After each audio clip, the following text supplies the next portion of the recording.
Aprovado o projeto que proíbe a comercialização das bolsas de transporte utilizadas por entregadores de serviços de delivery por aplicativo. Moradores de Petrópolis cobram solução para deslocamento de pedras no distrito da Posse. No Giro de Notícias, os cuidados ao participar de grupos de avistamento de baleias. E Frente Parlamentar discute o aumento da violência contra crianças e adolescentes. O Jornal da Alerj está começando agora.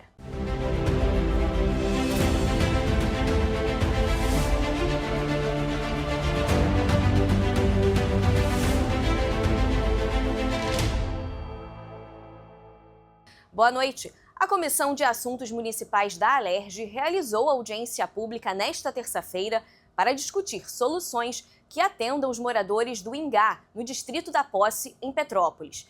Eles tiveram as casas interditadas após o deslocamento de pedras provenientes de uma pedreira no bairro. Participaram da reunião representantes do Departamento de Recursos Minerais da Defesa Civil Estadual e do Governo Federal. Desde o primeiro acidente geológico em 2014, já aconteceram mais 4 deslocamentos na região. As casas foram atingidas e mais de 40 famílias removidas do local. Outro problema para os moradores é que as residências interditadas estão sendo saqueadas, causando prejuízos. As pessoas estão indo, quebrando a casa das pessoas, entram com pé de cabra, entram, quebram arrancam janelas, portas, utensílios de dentro das moradias. Infelizmente, ficamos abandonados. Infelizmente, pelo poder público. Sabemos que a polícia sozinha é impossível com que ela possa administrar tudo. Onde trouxemos alguma informação, pedindo uma solução técnica através de câmeras de monitoramento, para que possa, assim, identificar o humilhante que está fazendo esses saques nas residências. A Prefeitura de Petrópolis tem pago aluguel social para as famílias atingidas, mas os moradores cobram uma solução definitiva para o problema. A Defesa Civil do Estado tem trabalhado em conjunto com a do município e aguarda a realização de estudos técnicos realizados pela Secretaria de Infraestrutura de Petrópolis para discutir soluções. Nesse caso do Ingá, a gente tem uma questão muito complexa, porque é um recurso necessário bastante elevado, cuja solução de engenharia também não é pacificada, existem várias propostas que ainda precisam ser estudadas. Então, o nosso papel aqui é fazer a integração, dialogar com todos os agentes envolvidos, sejam em nível federal. Nós temos mais de um órgão do Executivo envolvido, como o caso do DRM e a Secretaria de Infraestrutura. Então, a gente tenta colaborar fazendo o entendimento das questões específicas para minimizar o sofrimento das pessoas. Então, o município de Petrópolis, eles têm uma atuação no monitoramento da região, informação junto aos moradores quanto aos riscos, porém a solução de engenharia a ser adotada ainda não está pacificada para se levar para Brasília para a obtenção de recursos em apoio ao município. Laudos do Departamento de Recursos Minerais têm alertado sobre os deslocamentos naturais de parte da rocha, devido a ações do tempo.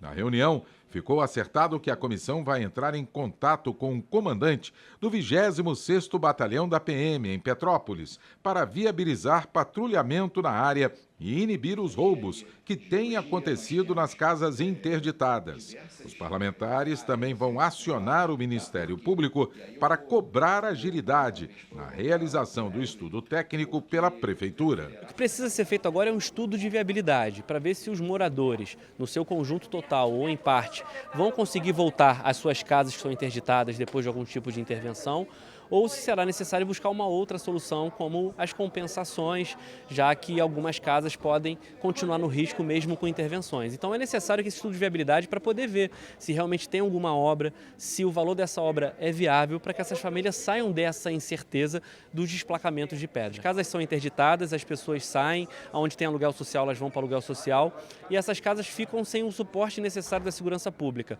A gente já oficiou o 26º Batalhão de Polícia Militar, que nos respondeu que não tem efetivo efetivo o suficiente. Por isso a gente agora solicitou uma reunião com o comandante Guimarães daquele batalhão e também com o secretário de Estado de Polícia Militar, o Coronel Menezes, para que a gente busque alguma alternativa que inclusive inclua o município. Dados divulgados pelo Instituto de Segurança Pública apontam que foram registradas quase 10 mil denúncias de abuso e exploração sexual contra crianças e adolescentes no estado do Rio. E a maioria dos crimes aconteceu dentro de casa. O tema foi debatido pela Frente Parlamentar em defesa da família, da adoção e da primeira infância. Os números da violência contra crianças e adolescentes chamam a atenção, seja ela física, psicológica, sexual e até mesmo a negligência no pedido de ajuda e omissão de socorro. O vereador Leniel Borel destacou que com muito esforço foi aprovada em 2022 no Congresso Nacional a Lei Henri Borel, que aborda várias questões relacionadas à proteção e defesa das crianças e adolescentes. O filho do vereador foi morto em 2021, com apenas 4 anos de idade. No nosso estado, aqui no Rio de Janeiro, particularmente, hoje nós tornamos o estado mais violento com relação à criança e adolescente. Então, só isso já demonstra que a gente ou não estávamos fazendo, ou o que estávamos fazendo não estava sendo efetivo, né? Conseguimos, de uma forma hercúlea, aprovar uma lei hoje, que é a Lei Henri Borel. Acabou de fazer 3 anos a Lei Henri Borel. Ela talvez seja um dos maiores mecanismos de proteção do nosso país hoje. Por que mecanismo? Ela traz tanto a parte punitiva quanto a parte protetiva. A parte punitiva a gente já está vendo que está sendo executada, né, andando em delegacias, andando falando com os juízes para aplicação, mas vemos que a parte preventiva ela ainda está muito aquém, que é a capacitação de profissionais da saúde, educação, conselheiros tutelares, todos que estiverem ligados direto ou indiretamente com a criança e adolescente na forma da prevenção. A deputada Célia Jordão destacou a importância do diálogo para o fortalecimento de políticas públicas para proteger as crianças e adolescentes. Isso só enriqueceu, né, o trabalho da frente, trouxe novas informações e isso, né, dentro dessa construção saíram também, né, novas propostas para que a gente possa avançar com essas políticas públicas, né, sempre pensando, né, que as nossas crianças elas precisam ser vistas como sujeitos de direito, né, com prioridade, como elas devem ser tratadas, sempre no seu, né, melhor interesse. Eu acho que foi uma reunião bastante proveitosa e a gente só tem a parabenizar a presença de todos. De acordo com o subsecretário estadual da Criança e Adolescente, Arthur Souza, o governo tem atuado no tema com diversas ações, investimentos, campanhas, elaboração e fiscalização no cumprimento das leis. Como parte dessas iniciativas, será lançado no dia 8 de julho, no Palácio Guanabara, a política de escuta especializada Voz da Infância, além de um disque conselho tutelar para que a sociedade saiba onde buscar auxílio. O Estado do Rio de Janeiro está lançando uma política pública que é chamada Voz da Infância. É uma política pública justamente no sentido para identificar sinais, casos de violência, negligências, omissões contra criança e adolescente e tem o objetivo, em primeiro lugar, retirar essa criança e adolescente dessa situação de violência. Né? No segundo momento, não revitimizar essa criança e adolescente e, consequentemente, encaminhar, né, para todo o sistema de garantias, sistema de justiça, para que as providências sejam tomadas. E essa política, ela se dá justamente com a capacitação de profissionais da rede de educação e da rede de assistência social. Ainda considerando as ações, né, do Estado do Rio de Janeiro, está sendo criada uma plataforma, tá, que justamente vai transferir um disque criança e adolescente, que vai identificar os conselheiros tutelares. Ou seja, o cidadão vai fazer a ligação para uma central e essa ligação vai ser encaminhada aos conselhos tutelares. A deputada Tia Ju, presidente da Frente Parlamentar em Defesa da Família, da Adoção e da Primeira Infância, disse que serão necessárias outras audiências, pois esse é um tema muito amplo e que o diálogo e a participação da sociedade civil é importante para fortalecer as ações. É a única vez que a Constituição Federal traz a prioridade absoluta quando trata da criança e veio ratificada no Estatuto da Criança e Adolescente. Então, a gente está aí com um grande desafio à mão. Algumas situações foram trazidas, nós vamos fazer ou vamos oficiar alguns gestores, alguns órgãos, inclusive a própria Secretaria do Estado de Assistência Social que o subsecretário estava aqui. A gente precisa de algumas informações, nós vamos requerer essas informações. O fortalecimento de políticas, como o do PPCAM, por exemplo, que a gente precisa estar de olho ali, porque é quem trabalha a proteção da criança vítima. A parlamentar disse ainda que a participação dos municípios é fundamental e vai fazer uma indicação para que o governo crie uma secretaria e uma patrulha policial voltada para criança e adolescente, além da ampliação do horário de atendimento da DECAV e a possibilidade do atendimento virtual. A gente vai ter que exigir o cumprimento de leis que já estão implantadas no Estado, como, por exemplo, a Lei de Orçamento Criança e Adolescente, a Lei do OCA, que diz que o governo precisa informar onde está sendo aplicado o recurso para a criança e adolescente, que a gente precisa saber para onde foi, para onde está indo. Veja agora no Giro de Notícias os cuidados ao participar de grupos de avistamento de baleias. Começou a temporada de baleias em Arraial do Cabo e, com ela, as ações de conscientização ambiental em relação aos avistamentos. Para quem vai acompanhar os cetáceos usando binóculos, a partir de pontos terrestres, a recomendação é manter distância segura dos costões e evitar o descarte de lixo em trilhas e mirantes. Para fazer o avistamento de forma segura no mar, é preciso que a embarcação seja licenciada e cumpra o manual de boas práticas de interação. Entre as recomendações estão manter uma distância mínima de 100 metros das baleias, evitar ruídos de motor e música, não tocar ou alimentar os animais e não mergulhar, perseguir ou bloquear a passagem desses majestosos mamíferos marinhos. Bonecas feitas a partir da palha de milho e bucha orgânica, transformadas em criações coloridas e repletas de representatividade, estão em exibição no Centro Nacional de Folclore e Cultura Popular, no Catete. Essas pequenas obras de arte saem das mãos de mulheres do Quilombo São José da Serra, em Valença, e têm a marca da liderança exercida por Tia Tetê, falecida em 2023. Foi ela quem ensinou às demais mulheres do Quilombo o artesanato das bonecas, que tanto contribui para a renda familiar e para a preservação dos saberes da comunidade de descendentes de ex-escravizados. A exposição tem entrada gratuita e vai até o dia 29 de junho. O Centro de Ressonância Magnética Dr. Amanda Dinali Francisco, em Volta Redonda, comemorou 1 ano de parceria com a Secretaria Municipal de Saúde, com mais de 12 mil procedimentos realizados. Esse número foi responsável por zerar a fila de espera desse tipo de exame para os usuários do SUS.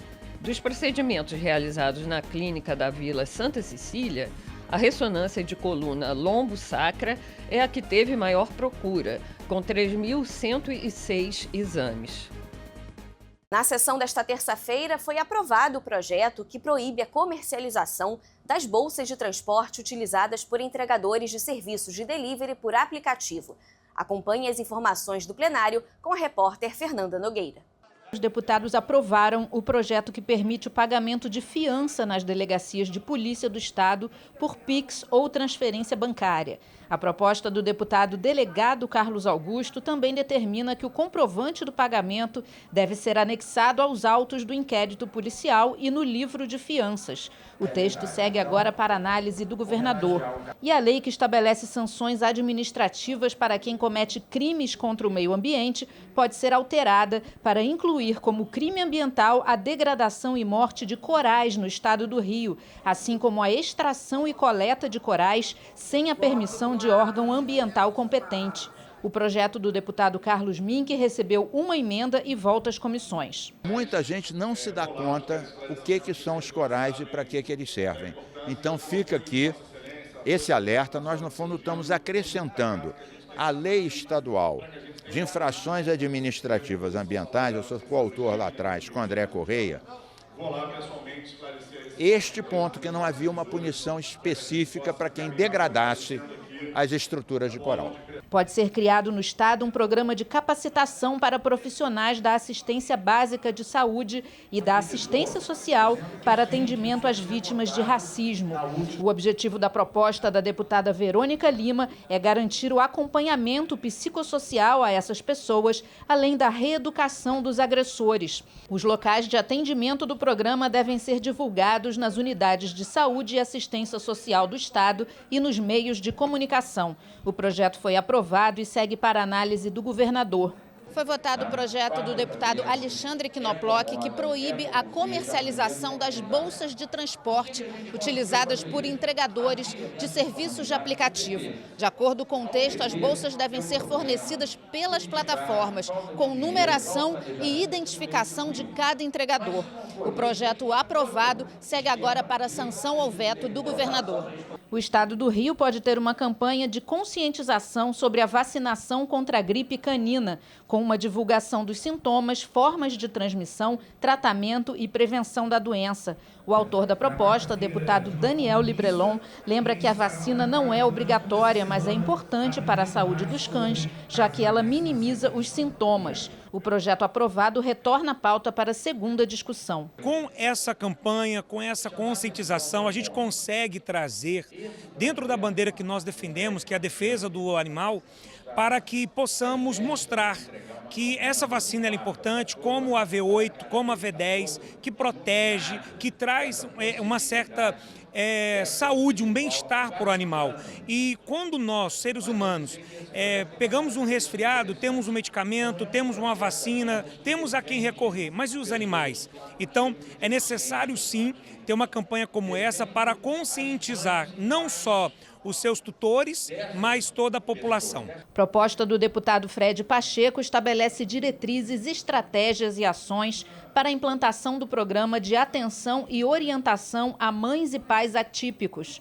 O programa Cuidando de Quem Cuida vai oferecer centros especializados com orientação psicossocial e serviços de proteção, acompanhamento psicológico e terapêutico aos responsáveis por pessoas com síndrome de Down, transtorno do espectro autista, doenças raras, TDAH, dislexia, entre outros. O objetivo é melhorar a qualidade de vida desses responsáveis que se dedicam aos cuidados integrais. O projeto retorna à pauta para a segunda discussão.